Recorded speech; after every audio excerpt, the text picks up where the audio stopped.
بسم اللہ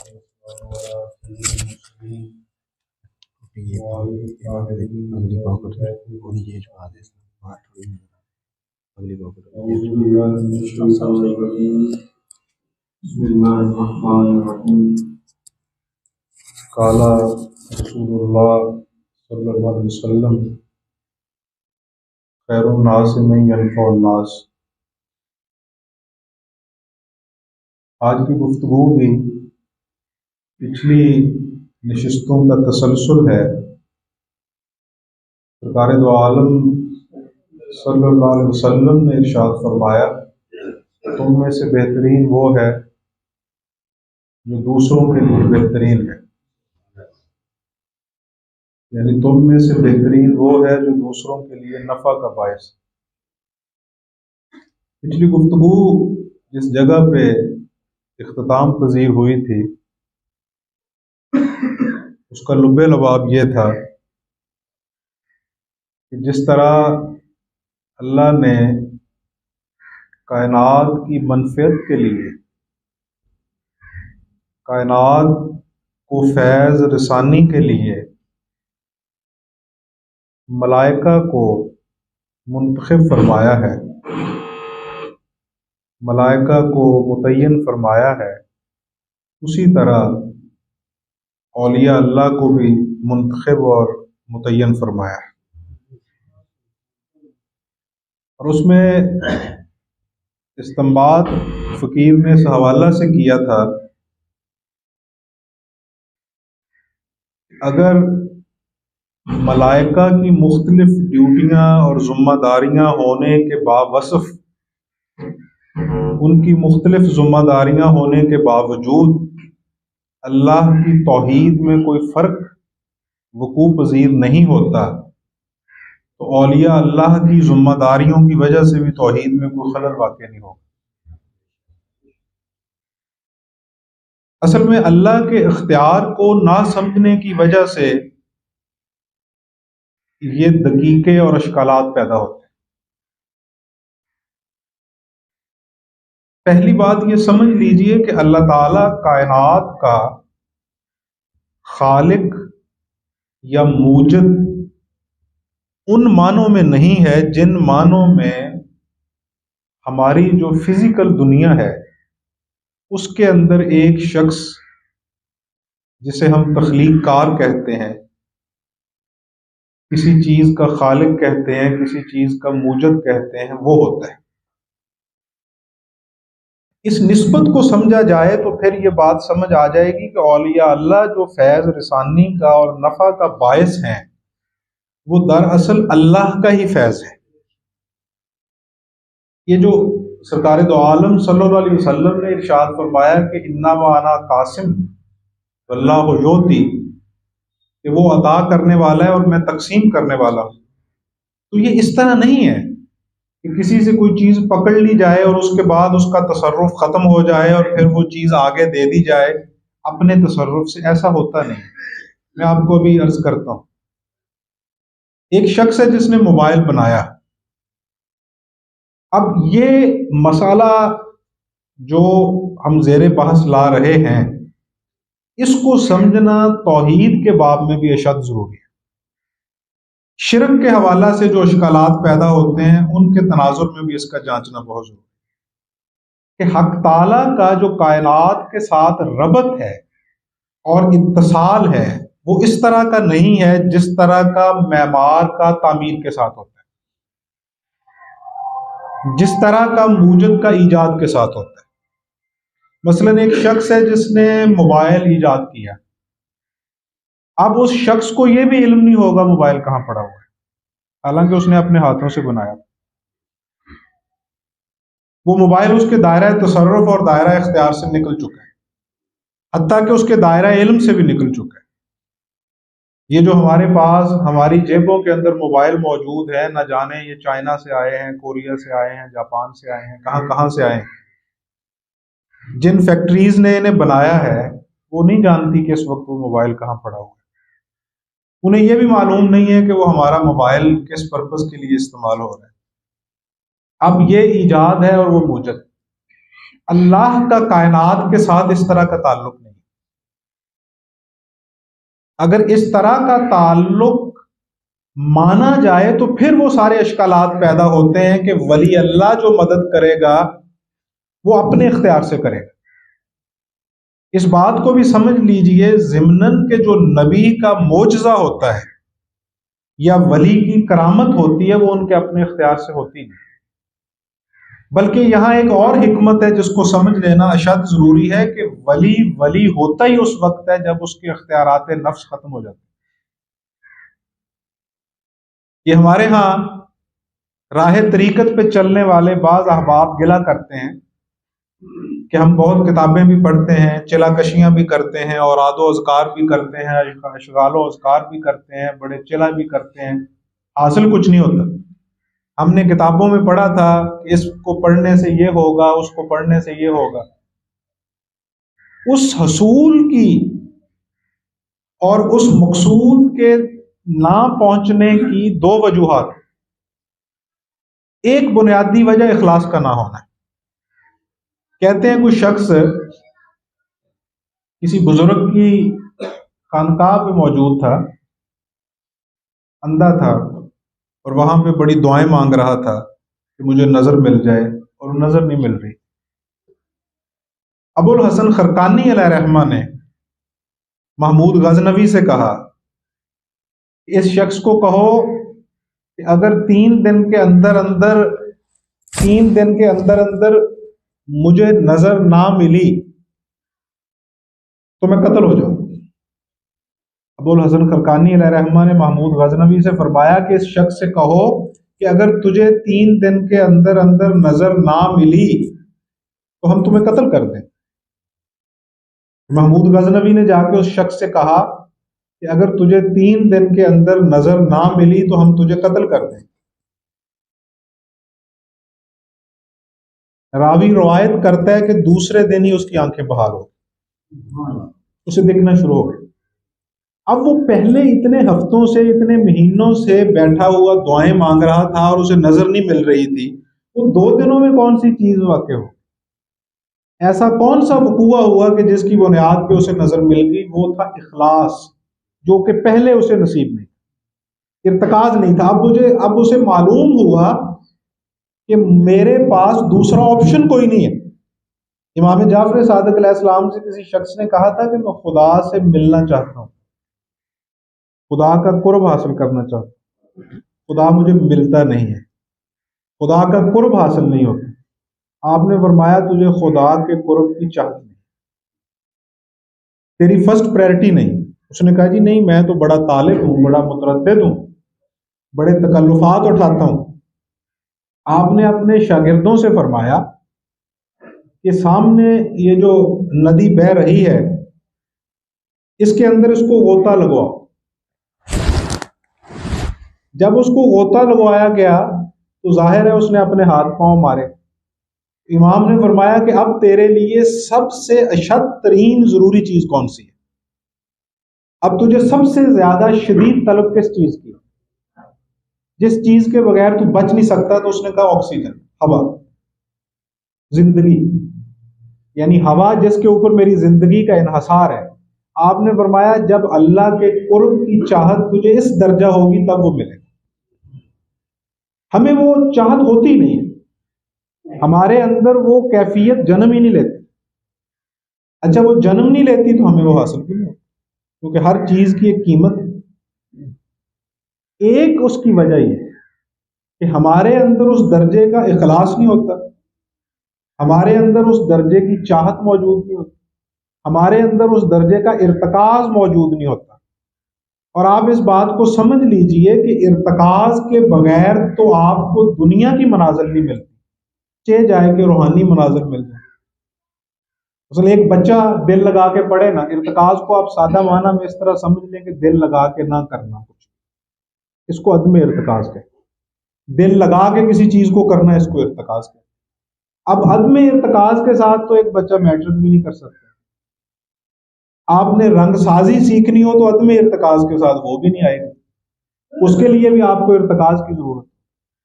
تو ایک تو اس کی وجہ یہ ہے کہ ہمیں وہ ارتکاز حاصل نہیں ہوتا، ہمارے اندر وہ اخلاص موجود نہیں ہوتا، جس کی وجہ سے وہ نتائج نہیں نکلتے، وہ نتائج جو ہماری درینہ خواہش ہوتے ہیں یا جو سالکین نے اپنی کتابوں کے اندر درج کر رکھے ہیں کہ فلاں چیز کا یہ فائدہ ہے۔ یہ بالکل اسی طرح کی صورتحال ہے کہ جس طرح اگر آپ قدیم اطباء کی کتابیں پڑھیں، پرانے حکماء کی کتابیں پڑھیں، تو آپ کو اس میں مختلف نسخے لکھے ہوئے ملیں گے، اور ان نسخوں کے فوائد بھی لکھے ہوئے ہوں گے۔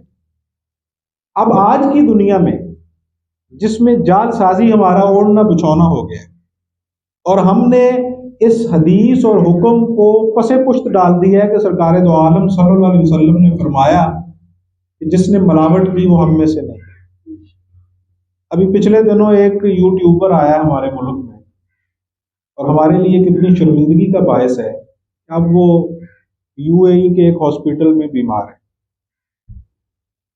اچھا، اور اس نے وہاں کہا ہماری سوسائٹی کے بارے میں کہ میں نے سنا تھا بڑے اچھے لوگ ہیں، ان کا اخلاق بڑا اچھا ہے، یہ مہمان نواز بڑے ہیں، ان کا کردار بڑا اچھا ہے، نتیجہ تن مجھے جہاں سے کھانا ملتا تھا میں کھا لیتا، مجھے کیا پتا تھا کہ ان کا ہر کھانا ملاوٹ زدہ ہے۔ اب اس کا یہ جملہ کیا ہمارے سینوں کو چیرنے کے لیے اور ہمارے سروں کو شرمندہ کرنے کے لیے کافی نہیں؟ کہ جس دین کی بنیاد اس چیز کے اوپر رکھی گئی ہے کہ سرکار دو عالم صلی اللہ علیہ وسلم نے فرمایا کہ جس نے ملاوٹ کی وہ ہم میں سے، ہر چیز ہماری ملاوٹ زدہ ہے، ہمارے خیالات بھی ملاوٹ زدہ ہے، ہمارا ایمان بھی ملاوٹ زدہ ہے۔ تو اس پوزیشن میں یہ آپ دیکھیں کہ عدم ارتکاز کے نتیجے میں دنیا جیسی جو کمتر اور ذلیل ترین چیز ہے، حضرت علی کرم اللہ وجہ الکریم نے اس کو ذلیل ترین چیز کہا، کمتر، آخرت کے مقابلہ میں یہ کمتر ہے، کیونکہ مولانا روم کا یہ تصور ہے کہ انسان ہمیشہ نیچے سے اوپر جاتا ہے، یعنی ارتقا پذیر ہے، تو آخرت کی ہمیں طلب اسی لیے ہے نا کہ وہ اس سے بہتر ہے، اگر وہ اس سے کمتر ہوتی تو پھر یہ ریوائنڈ ہونا۔ ہم جس چیز کی طرف بڑھتے ہیں، جس چیز کی طلب کرتے ہیں وہ اس سے بہتر ہے، اسی لیے بڑھتے ہیں نا۔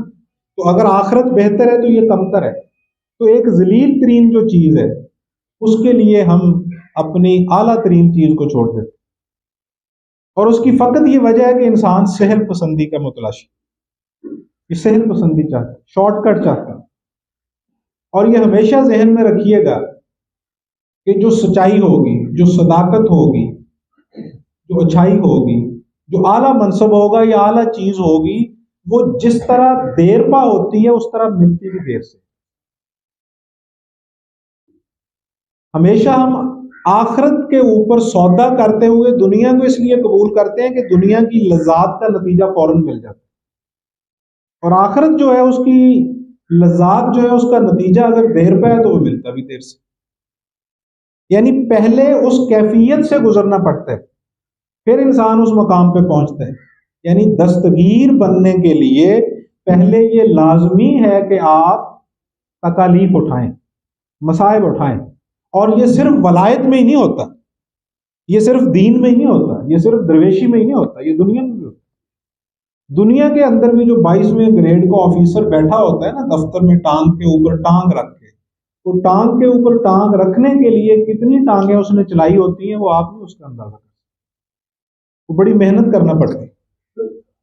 مولانا جلال الدین رومی علیہ رحمہ فرماتے ہیں کہ کشتی چلی جا رہی تھی دریا میں، تو کشتی کیکر کے درخت کے پاس سے گزری، تو اس کی آب و تاب دیکھ کے کشتی کی کیکر کے درخت نے شکوہ کیا، گلہ کیا اور طنز بھی کیا کہ تیری اور میری جنس ایک ہی ہے، فرق تو کوئی بھی نہیں ہے، تو بھی لکڑی ہے میں بھی لکڑی ہوں۔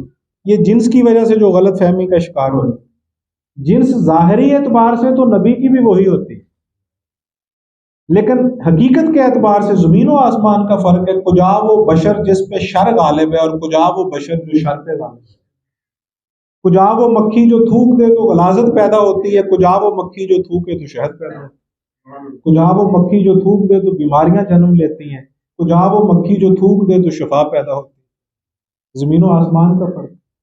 تو رومی فرماتے ہیں کہ آگے سے کشتی زبان حال سے گویا ہوئی، اس نے آگے سے کہا کہ تیری اور میری جنس ایک ہے لیکن کیفیت میں فرق ہے، تیرے اوپر آرے نہیں چلے، تیرے اوپر کیل نہیں ٹھونکے گئے، تیرے اوپر ہتھوڑے کی چوٹیں نہیں لگی، جبکہ میں نے وہ چوٹیں بھی کھائی ہیں، میرے اوپر آرے بھی چلے ہیں اور میرے اوپر کیل بھی ٹھونکے گئے۔ صاحب منزل ہونے کے لیے تکالیف اور مصائب لازمی ہے، لازم و ملزوم۔ استری کپڑے کے بل نکال دیتی ہے، اس کے اندر یہ کیفیت ہے، اس کی یہ صفت ثابتہ ہے کہ وہ کپڑے کے بل نکال دیتی ہے، لیکن معلوم ہے کہ بل نکالنے سے پہلے وہ خود جلتی ہے، وہ بل نکالنے کے لیے اسے خود جلنا پڑتا ہے۔ اقبال کہتے ہیں عمر ہا در کعبہ و بت خانہ می نالد حیات، عمر ہا در کعبہ و بت خانہ می نالد حیات، تاز بزم عشق یک دنائے راز آئد برو، یک دنائے راز آئد برو۔ وہ کہتے ہیں کہ عمر کعبے اور بت قدوں کے گرد صدیاں چکر کاٹتی ہے، تب جا کے رازدار عشق منصع شہود کرتا ہے۔ ہزاروں سال نرگس، یہ اسی شعر کو انہوں نے اردو میں پرویا ہے فارسی، لیکن جو اس کلام کے اندر چاشنی پیدا ہوئی ہے وہ اردو والے میں نہیں ہے، لیکن اس کا ایک اپنا مقام۔ شیخ المشائخ سید عبد القادر جیلانی علیہ رحمہ کھانا تناول فرما رہے، یہ تماثیل ہوتی ہیں سمجھنے کے لیے۔ جب استاد کہتا ہے کہ 2 لڈو اور 2 لڈو 4 ہوتے ہیں، تو جو جاہل ہوتا ہے وہ لڈوؤں کے پیچھے دوڑ پڑتا ہے کہ وہ موتی چور کے تھے یا بیسن کے تھے، دیسی گھی کے تھے یا بناسپتی کے تھے۔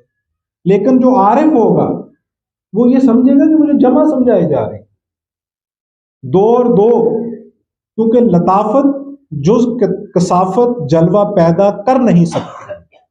چمن زنگار ہے آئینہ باد بہاری، لطافت کبھی بھی کثافت کے بغیر جلوہ نہیں پیدا کر سکتی۔ وہ شیشہ جو بالکل لطیف ہو، اس کے اندر تو صورت بھی نظر نہیں آتی۔ صورت دیکھنے کے لیے بھی ایسے آئینے کی ضرورت ہے جس کی ایک طرف قدورت ہو، کثافت ہو۔ تو لطیف چیزوں کو کثیف پیرائے میں بیان کیا جاتا ہے۔ قرآن کریم میں بھی اللہ ارشاد فرماتے ہیں کہ اللہ کے لیے یہ بعید نہیں کہ وہ ایک مچھر کے پر کی مثال کے ساتھ بات سمجھا۔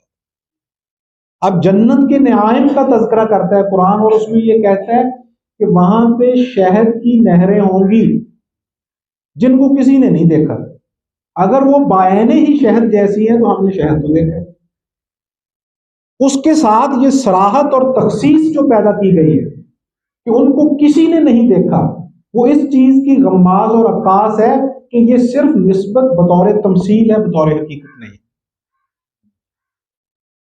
یہ صرف بطور تمثیل ہے۔ یہ واقعات جو صوفیاء کے ہوتے ہیں، اولیاء کے ہوتے ہیں، یہ بطور تمثیل ہوتے ہیں۔ عارف ان میں سے عرق کشید کر لیتا ہے۔ رومی کہتے ہیں کہ ہم نے دین میں سے عرق کو کشید کر لیا، اور جو پھوک ہے اس کا وہ احمقوں کے لیے پھینک دیا۔ اب یہ آپ تلاش کر لیں کہ وہ احمق کون ہے۔ عارف ہر چیز میں سے کشید اس کی علت کرے گا، عارف ہر چیز میں سے اس کی علت اور حکمت کشید کرے گا۔ مثال، سرکار دو عالم صلی اللہ علیہ وسلم نے ارشاد فرمایا شلوار ٹخنوں سے اوپر رکھو۔ اب ایک دفعہ آپ تشریف فرمایا تو ایک بوڑھے صحابی جو ضعیف تھے، ضعیف العمری کی وجہ سے جھک کے آ رہے، ان کی تہ بند پیچھے لٹکتی ہوئی آ رہی تھی۔ ایک صحابی نے کہا کہ یا رسول اللہ، ان کی تہ بند پیچھے لٹکتی ہوئی آ رہی ہے، آپ صلی اللہ علیہ وسلم نے ارشاد فرمایا یہ حکم اس کے لیے نہیں۔ صحابہ نے پوچھا کہ یا رسول اللہ اس کے لیے کیوں نہیں ہے؟ تو آپ نے فرمایا یہ حکم متکبرین کے لیے۔ اب معلوم ہوا کہ اس کی علت شلوار کا سائز متعین کرنا نہیں تھا، بلکہ اس حکم کی علت تکبر کی نفی ہے، یعنی مونچھوں کو بل دیا ہوا ہے اور چادر پیچھے لٹک رہی ہوئی ہے اور سینہ تان کے زمین کے اوپر متکبرانہ انداز سے چودھری صاحب چلے ہوئے آ رہے ہیں، یہ ہمارے ہاں چودراہٹ کی علامت مانی جاتی ہے۔ اس کی نفی مراد ہے، شلوار کا سائز متعین کرنا مراد نہیں، نہ وہ مقصود۔ تو دین کی جو اصل ہے وہ یہی جوہر ہے جو عرفاء نے کشید کی۔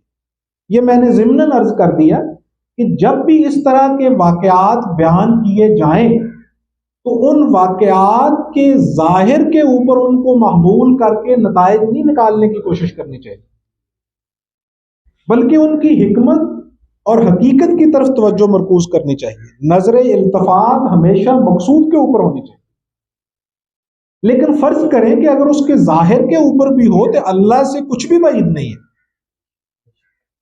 یعنی لا آف نیچر جو ہے وہ جس نے بنایا ہے وہ اس کو تبدیل بھی کر سکتا ہے، یعنی ہمارا خدا جو ہے وہ مجبور تو نہیں۔ جہاں سے میں نے بات شروع ہوئی تھی اس کی تکمیل کر کے پھر یہ واقعہ میں آپ کے گوش گزار کرتا ہوں۔ میں عرض یہ کر رہا تھا کہ اللہ کا اور کائنات کا جو تعلق ہے، ربط اور اتصال ہے، وہ ایجاد اور موجد کا نہیں ہے، کیونکہ موجد اور ایجاد کے درمیان میں کوئی اتصال اور ربط باقی نہیں رہتا۔ جس نے موبائل بنایا اس کو معلوم نہیں کہاں ہے، کس پرپز کے لیے استعمال ہو رہا ہے۔ جس نے گاڑی بنائی اس کو بھی علم نہیں، جس نے گھڑی بنائی گھڑی ساز اس کو بھی معلوم نہیں ہے کہ کس کلائی پہ وہ باندھی ہوئی۔ یہ جو توحید کے متعلق اشکالات پیدا ہوتے ہیں، سوالات جنم لیتے ہیں، ان کی محض وجہ فقط یہ ہے کہ انہیں توحید کی سمجھ نہیں ہے۔ اللہ کا کائنات کے ساتھ جو تعلق ہے وہ اس طرح کا نہیں ہے۔ وہ کس طرح کا ہے؟ وہ اس طرح کا ہے جس طرح بلب کے ساتھ بجلی کا تعلق۔ وہ اس طرح کا نہیں ہے جس طرح کا موجد کا ایجاد کے ساتھ ہوتا ہے۔ بلب کا اور بلب بنانے والے کا جو تعلق ہے یہ تعلق نہیں ہے۔ وَنَحْنُ أَقْرَبُ إِلَيْهِ مِنْ حَبْلِ الْوَرِيدِ وَهُوَ مَعَكُمْ أَيْنَمَا وَلِلَّهِ الْمَشْرِقُ وَالْمَغْرِبُ فَأَيْنَمَا تُوَلُّوا فَثَمَّ وَجْهُ۔ اس کا جو ربط اور تعلق ہے وہ اس طرح کا ہے کہ اگر ایک ذرے میں سے بھی فیضان الہی کو خارج کر دیا جائے تو وہ ذرہ موجود سے فوراً معدوم ہو جائے، وجود سے عدم کی گود میں چلا جائے گا۔ بعینے ہی جس طرح بلب میں سے جو ہی بجلی کا اتصال کٹ ہوتا ہے وہاں اندھیرا چھا جاتا ہے۔ حق تعالیٰ کا جو کائنات کے ساتھ اتصال ہے اور ربط ہے وہ موجد اور ایجاد کا نہیں ہے، وہ متصرف فی الامور کا ہے، وہ تصرف کا ہے۔ قرآن کہتا ہے واللہ غالب علی امرہ، اس کا امر ہر امر کے اوپر غالب ہے۔ اب دیکھیے دو چیزیں ہیں، تقدیر کے حوالہ سے میرا یہ موضوع بحث نہیں ہے، کبھی میں اس کے اوپر تفصیل گفتگو کروں گا۔ تقدیر مبرم بھی ہے اور معلق بھی ہے۔ تقدیر کی دو اقسام ہیں، جو مبرم ہے وہ تبدیل نہیں ہوتی، وہ مشیت ازدی کے تحت وقوع پذیر ہوتی۔ جو معلق ہے وہ بھی تبدیل نہیں ہوتی، لیکن اللہ نے وہ تقدیر کو اس طرح طے فرمایا ہوا ہے کہ مثلا یہ شخص مجھ سے دعا کرے گا تو میں اس کی دعا قبول کروں گا اور یہ اس طرح کر دوں گا۔ تقدیر معلق میں یہ طے فرمایا ہوا ہے اللہ نے کہ یہ میرے فلاں نیک بندے کے پاس جائے گا، اس سے دعا کروائے گا، وہ میری بارگاہ میں دعا کرے گا، نتیجتاً میں اس کو اس طرح کر دوں۔ مثلا ایک شخص کے اولاد نہیں ہو رہی، وہ کسی اللہ والے کے پاس جاتا ہے، بات سمجھ لیجئے اگر اللہ یہ طے فرمائیں کہ اس کو اولاد نہیں ہونی تو پوری کائنات بھی دعا کرے تو نہیں ہوگی۔ وہ اللہ ہے، وہ محتاج نہیں ہے، وہ لا یحتاج ہے، اس کا امر ہر چیز کے اوپر غالب ہے، پھر بالکل نہیں ہوگی۔ لیکن یہاں پہ اولیاء نے ایک بہت پرلطف نقطہ بھی بیان فرمایا ہے۔ وہ فرماتے ہیں کہ اللہ اپنے ولیوں کی اس طرح بھی لاج رکھتا ہے کہ جس کی جو دعا اللہ نے قبول نہیں کرنی اپنی مشیت کے تحت، ہو سکتا ہے کہ اللہ ولی تک اس بندے کو پہنچنے ہی نہ دے، وہ وہاں تک پہنچے ہی نہ، تاکہ اس کے لیے وہ دعا کی خاطر ہاتھ ہی نہ بلند کرے۔ جس طرح شیخ فرید الدین عطار کے پاس جب مریدین آئے نا کہ حضرت تاتاریوں نے حملہ کر دیا، دعا کرے، تو آپ نے فرمایا میں نہیں دعا کروں گا، لوح محفوظ پیش اولیاء۔ یہ رومی فرماتے ہیں کہ لوح محفوظ ان کے پیش نظر ہے، اور یہ ہوا میں کی گئی باتیں نہیں ہیں، یہ احادیث سے مستنبط نظریات ہیں۔ سرکار دو عالم صلی اللہ علیہ وسلم نے فرمایا مومن کی فراست سے ڈرو، وہ اللہ کے نور سے دیکھتے ہیں۔ تو جو اللہ کے نور سے دیکھے گا لوح محفوظ اس سے بعید نہیں ہوتا۔ فرید الدین عطار سے انہوں نے کہا حضرت دعا فرمایا، آپ نے فرمایا فقیر دعا نہیں کرے گا، انہوں نے کہا دعا کریں، آپ نے فرمایا اب دعا کا فائدہ نہیں، وقت گزر چکا ہے، نظر آ گیا۔ انہوں نے کہا دعا کریں، آپ نے فرمایا نہیں کروں۔ انہوں نے کہا حضرت دعا کریں، اپنے لیے کریں، آپ نے فرمایا میں اپنے لیے بھی نہیں کروں۔ انہوں نے کہا ہمارے لیے کریں، آپ نے فرمایا نہ تم بچو گے نہ میں بچوں۔ کچھ وقت گزرا کہ آپ بھی شہید ہو گئے اور خانقاہ کے مریدین بھی شہید، لوح محفوظ پیش اولیاء۔ لیکن تقدیر میں یہ طے ہوتا ہے، یہ جو کہتے ہیں نا کہ تقدیر بدل جاتی ہے دعا سے، دراصل یہ جملہ صحیح ڈیفائن نہیں کر سکا اس حکمت کو۔ وہ تقدیر میں لکھا ہوتا ہے، یہ تقدیر ہے کیا، تفصیل سے تو پھر کبھی صحیح، اب وقت بھی نہیں ہے۔ تقدیر اللہ کا پروگرام ہے۔ اب ہمارا جب پروگرام ہوتا ہے تو ہمارے پروگرام میں بھی یہ طے ہوتا ہے کہ ہم فلاں جگہ پہ ٹھہریں گے، ٹوائلٹ میں جائیں گے، فلاں جگہ سے پیٹرول لیں گے، فلاں جگہ پہ کھانا کھائیں گے، فلاں جگہ پہ ہماری میٹنگ ہے۔ اب ہم روڈ پہ چلتے جا رہے ہیں اور اچانک ہم رک گئے، تو ایک شخص جس کی نظر میں ادب پسندی نہیں ہے وہ کہے گا حضرت چلتے چلتے کیوں رک گئے؟ وہ چلتے چلتے جو رکے ہیں وہ طے شدہ تھا، وہ اللہ کے پروگرام میں طے شدہ ہوتا ہے کہ اب یہ اس طرح کرے گا تو نتیجہ یہ ہوگا۔ پوری کائنات اللہ کے پروگرام کے تحت چل رہی ہے، پوری کائنات خیال الہی میں وقوع پذیر ہے۔ اللہ کا ربط کائنات، حضرت ابو ہریرہ رضی اللہ تعالیٰ عنہ روایت کرتے ہیں کہ سرکار دو عالم صلی اللہ علیہ وسلم نے ارشاد فرمایا کہ اگر تم زمین کے اندر سوراخ کرو جتنا کر سکتے ہو اور ایک ڈول کے ساتھ طویل رسی کو باندھو تو جس ذرے کے اوپر جا کے وہ ڈول ٹھہرے گا اس کے اوپر بھی متصرف فی الامور وہی ذات۔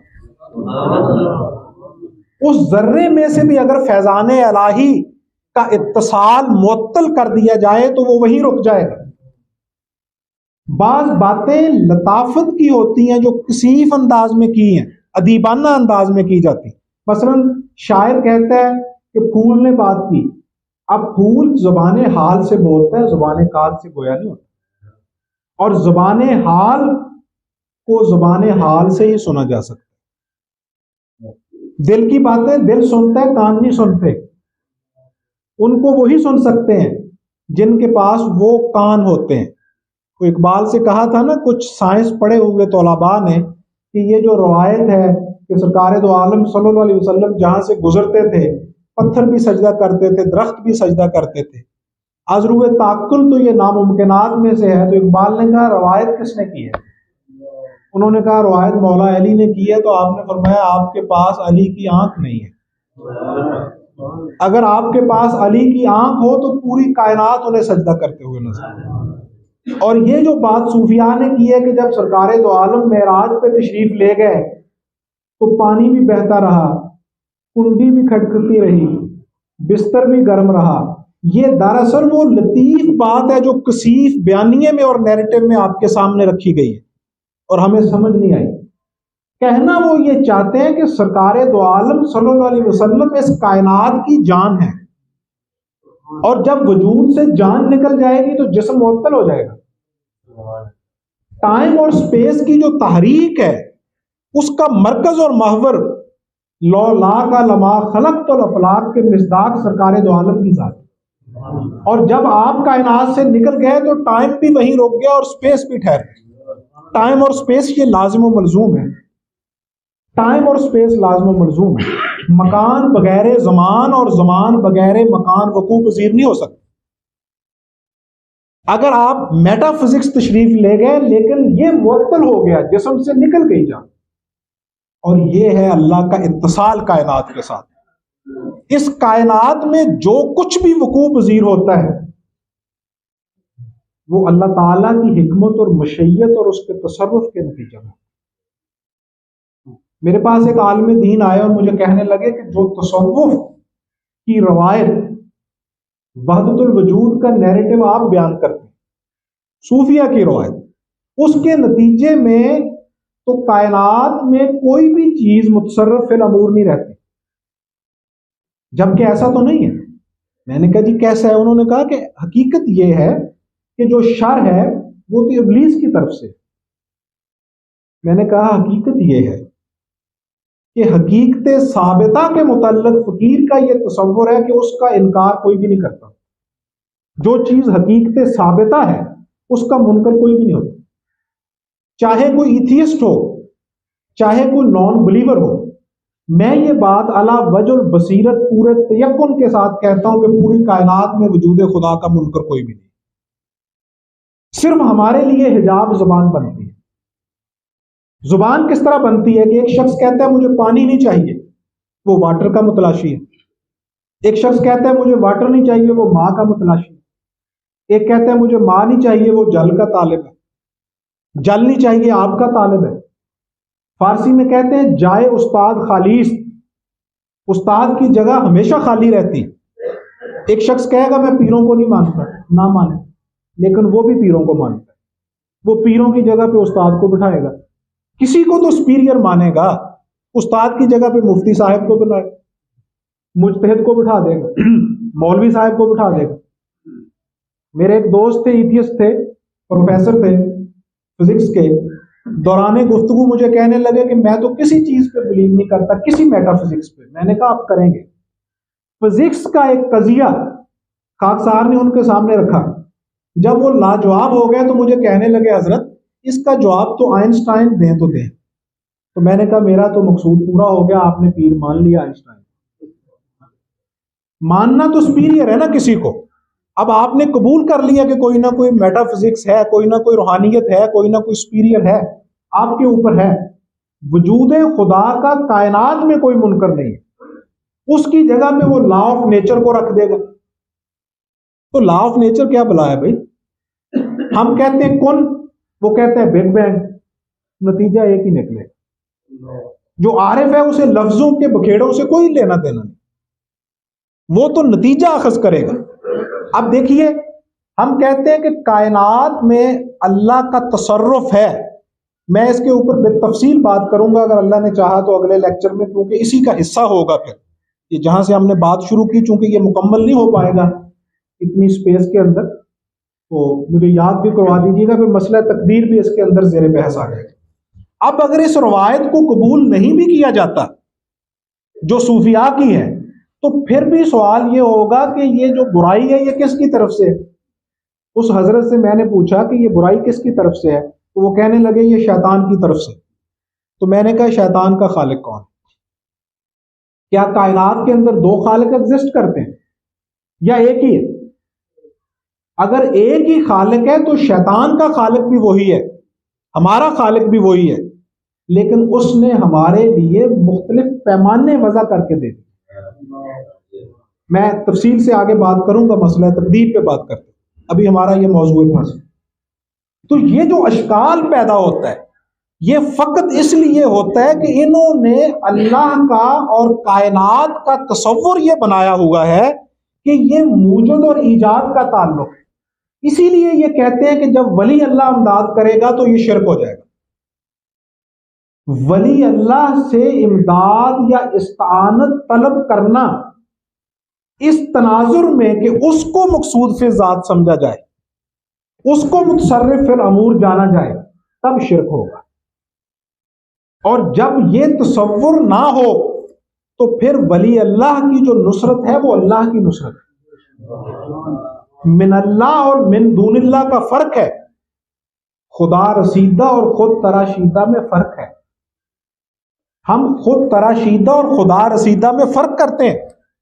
ابو ایوب انصاری رضی اللہ تعالیٰ عنہ سرکار دو عالم صلی اللہ علیہ وسلم کی قبر اطہر کے ساتھ لپٹے ہوئے بوسے دے رہے تھے، رو رہے تھے، بوسے دے رہے تھے اور آنکھوں کو مسل رہے تھے غلاف کے ساتھ، آپ کی قبر اطہر کی جو چادر تھی۔ اب اس روایت سے چادر بھی ثابت ہو گئی، کیونکہ ذکر ہے اس روایت میں کہ چادر کے ساتھ لپٹ چادر کو مسل رہے تھے آنکھوں کے ساتھ۔ ابو سفیان کا گزر ہوا، ابو سفیان نے کہا کہ تجھے شرم نہیں آتی؟ یہ کیا کر رہا ہے؟ تو ابو ایوب انصاری نے جو جواب دیا وہ ہمارے اس مقدمہ کو سمجھنے کے لیے ضروری ہے کہ من اللہ اور من دون اللہ میں فرق روا رکھنا پڑے گا، خدا رسیدہ اور خود تراشیدہ میں تفریق کرنا پڑے گا۔ انہوں نے فرمایا میں کسی بت کے پاس نہیں آیا، میں اپنی محبوب کی خدمت میں حاضر ہوں، یہ میرے محبوب کی قبر ہے۔ یہ فرق روا رکھنا پڑے گا۔ جب ولی اللہ کسی کی مدد کرتا ہے تو اس سے اگر شرک وقوع پذیر ہوتا ہے تو پھر ملائکہ کے تصرفات کے بارے میں حضرت کیا رائے رکھتے؟ وہاں تو بڑی شد و مت سے کہا جاتا ہے کہ فلاں ملک جو ہے وہ ملک الموت ہے، وہ موت قبض کرتا ہے، فلاں جو ہے وہ حاملہ خاتون کے پیٹ میں آ کے روح ڈال کے جاتا ہے، فلاں فرشتہ رزق کا ہے، فلاں فرشتہ بارش برساتا ہے۔ اگر اللہ کے تصرفات اس طرح تقسیم ہوتے ہیں جس طرح موجد کے ایجاد کے ساتھ ہوتے ہیں تو پھر فرشتوں کے تصرفات سے بھی توحید میں کجی آ جانی چاہیے، نقص واقع ہونا چاہیے، لیکن وہاں نہیں ہوتا۔ وہاں کہا جائے گا کہ فرشتوں کے تصرفات حضرت ان کے ذاتی نہیں ہیں، فرشتوں کا ہر تصرف الہی کا مظہر ہے۔ تو ہم بھی یہی کہتے ہیں کہ مخلوق کا ہر تصرف اللہ کے تصرفات کا عکاس اور غماز ہے۔ میں آپ سے گفتگو کر رہا ہوں 30-40 منٹ سے، مجھے اللہ اجازت نہ دے، اللہ تصرف نہ فرمائے، اللہ کا ارادہ نہ ہو تو میں ایک زبان سے لفظ بھی نہیں نکال سکتا۔ یہ اللہ کے تصرف سے بولا جاتا ہے۔ نہ ہم کم ہی نہ زیادہ لکھتے ہیں، جتنا وہ لکھواتے ہیں اتنا ہم لکھتے ہیں، جتنا وہ بلواتے ہیں اتنا ہم بولتے ہیں۔ سو یہ تصرفات، لیکن رومی فرماتے ہیں کہ عاشق جو ہے وہ کجی کی نسبت محبوب کی طرف نہیں کر سکتا، اس لیے ہر غلطی کی نسبت ربنا ظلمنا کے مصداق ہم اپنی طرف کر سکتے، یعنی جتنی میں نے گفتگو کی ہے اس میں جو اچھائی کا پہلو ہے وہ اللہ کی طرف سے ہے اور جو غلطی ہے وہ میرے نفس کی طرف سے، اگرچہ اس نفس کا خالق بھی وہ ہے، لیکن اس نے جو مجھے پیمانے دیے ہیں صحیح اور غلط کے، اس نے جو مجھے حفظ مراتب سکھائے ہیں درست اور صحیح کے، ان پیمانوں کے مطابق فیصلہ کریں گے کہ کیا صحیح ہے اور کیا غلط ہے۔ ہماری حالت اس کٹے کی ہے جس کو ایک طویل رسی کے ساتھ باندھا جاتا ہے، اب وہ متصرف مطلق بھی نہیں ہے کہ جہاں چاہے چلا جائے، یعنی ہمارا اختیار مطلق بھی نہیں ہے اور ہم مجبور محض بھی نہیں۔ جس کو تفصیل مطلوب ہو وہ خاکسار کی کتاب موسیات الوجود کے 2 ابواب ہیں، خیر و شر کے متعلق اور ایک جبر و قدر کے متعلق، ان کا بالاستیاب بھی مطالعہ کر سکتا ہے۔ باقی اللہ نے توفیق دی تو اگلے جمعے پہ انشاءاللہ ہم اسی کو کنٹینیو کریں گے، اور پھر یہ 7 تقدیر کا مسئلہ بھی حل ہو جائے گا بساط پر، جتنی اللہ نے توفیق دی۔ اللہ توفیقات میں اضافہ فرمائے۔